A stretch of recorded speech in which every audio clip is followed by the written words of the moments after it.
Hi, I'm George Kinder. Welcome back. I'm reading from a book I wrote a few years ago called Transforming Suffering into Wisdom, Mindfulness and the Art of Inner Listening, with the notion that in this time that we're going through of crisis and concern in regard to the coronavirus, that it's a really a wonderful time to actually look at what is the nature of suffering and how do we transform it. So the passage I'm going to read today, I'm reading these consecutively from one session to the next, is called What is the End of Suffering? It's actually still part of the preface. Let's see what I had to say back then. For the longest time, I wondered, what is the end of suffering? What is its purpose? And what is it that arises after it's all over?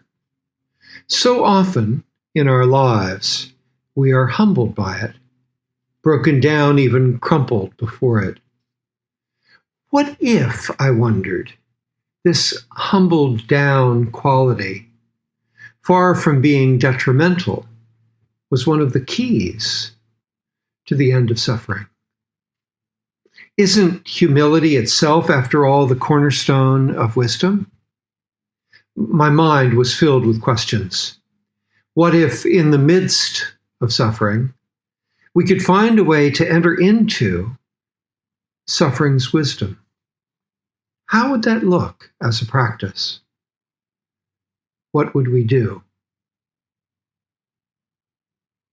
It's interesting in even now, still in my with my small staff in my office and my family, we often call this book "Suffering's Wisdom," not just transforming suffering into wisdom, but suffering's wisdom itself. Humility is certainly a key. This question that we're raising here is there a way, assuming suffering, I mean, we all know, we've all heard this, we've felt it ourselves, we've heard great stories about it, that people move through great suffering to some extraordinary recognition, some growth inside themselves of maturity or wisdom.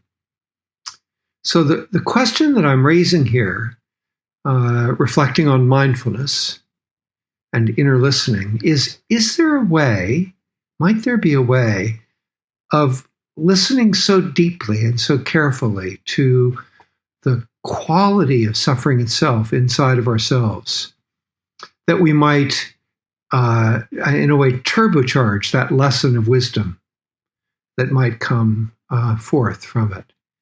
In a lot of ways, that's what the book is all about. And what I learned in exploring that question and how we might approach it. Great. Thanks.